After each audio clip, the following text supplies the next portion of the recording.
sort of started when I bought a ghetto sewing machine for $50 in Walmart. I was living in Florida and I was doing a marketing major. And fashion has always sort of been an interest for me, as in I'm a shopper. But there was never any clothes that were really that interesting anymore, especially, that was late 90s. It was very commercial.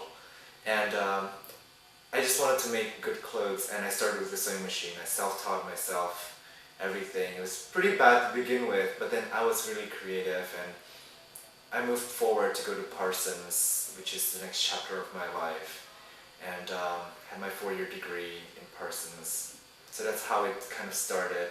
I moved here in 2002, and it's been 4 years here.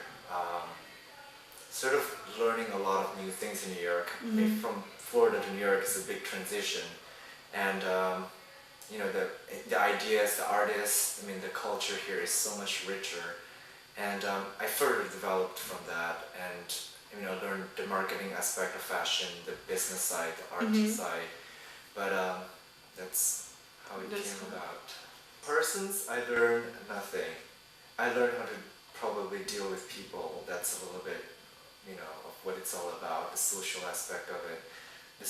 Fashion is self-taught. You learn so much more just from internships, from going out clubbing, getting to know stylists, getting to know photographers. That's what it's all about. You can't educate fashion. You can't, there's only so much you can do, and they teach you sewing, but nobody actually sews, 20-look collection by themselves. So I think schooling is a little bit unrealistic, but I'm glad I graduated. It was a very difficult school to be in. They force you to compete. They give you ridiculous deadlines that is so project one way. It's not what happens in real life. I sort of get inspired by the keyword is culture that I get inspired. I sort of look at what's today, what has been done, and what is the future, and I find a balance, and I find what kids are actually wearing today. I used to be in marketing, so I know a little bit about supply and demand, so I know what the kids want today, and the stores and everything. So just balancing that, into today's culture, which is very exciting right now.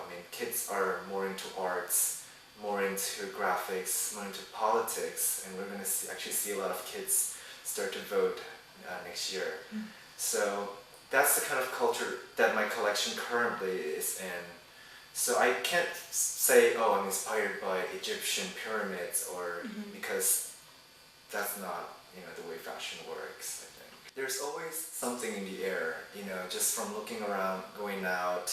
You can almost see, what the kids are going to wear tomorrow. But I can't go too far ahead, which a lot of designers tend to go, or they tend to look back way too much. So it's all about finding a balance of what's been done and what has to be done and what you want to do now. I look at the kids, I go out, and that sort of kind of inspires me. This is the style, whatever. It's not necessarily what I follow, because I have an idea in mind, and then the design process is to actually look at the fabric and see what you can do to it, and focusing on the technique, focusing on the cut, and fitting it to the idea, going back earlier, of what the kids want to wear and what the kids are wearing. So just kind of combining the whole design element. Music is probably one of the things that keep me going. I think I get a lot of my inspiration even from music. There's always this transition between electro and there's rock, and right now that's kind of battle of between, and then sometimes it's electro rock. But that's the kind of thing that I'm into. Basically looking at the latest artists. This is sort of an Art Deco print on an 80s silhouette gym tank top. And keeping this fabric very silky, very drapey and oversized. So I just love bold graphics, and that's kind of the element that's in this tank top. I sort of love really short red shorts. It's sort of like cuffed in the bottom. It could be a little bit sexy, but more like fun and a little bit cheeky. It's just cut like a basic pair of jeans, but it's just really short, and it's like the highest quality fabric twill that I could find.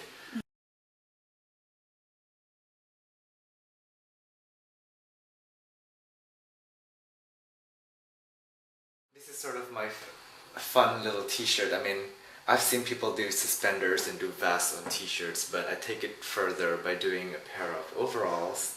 So this shirt, you really have to wear it with a pair of black jeans, which everybody must have, because, I mean, it's kind of a staple piece these days. So, I mean, it's just a kind of a trompe-l'oeil effect on the shirt, and on the back it's all, you know, sort of follows through the design of the front.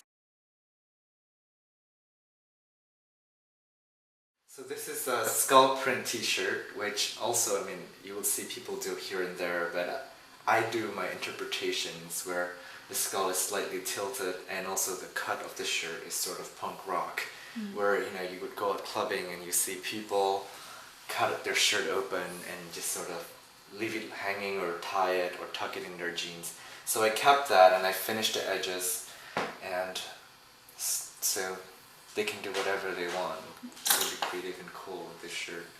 And the back is a crossbone, just sort of a design element to have.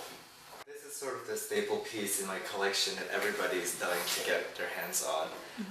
It looks like leggings on the picture, but it's actually denim. It's gold printed denim. And it's a little bit rock star, a little bit kind of, you know, fun.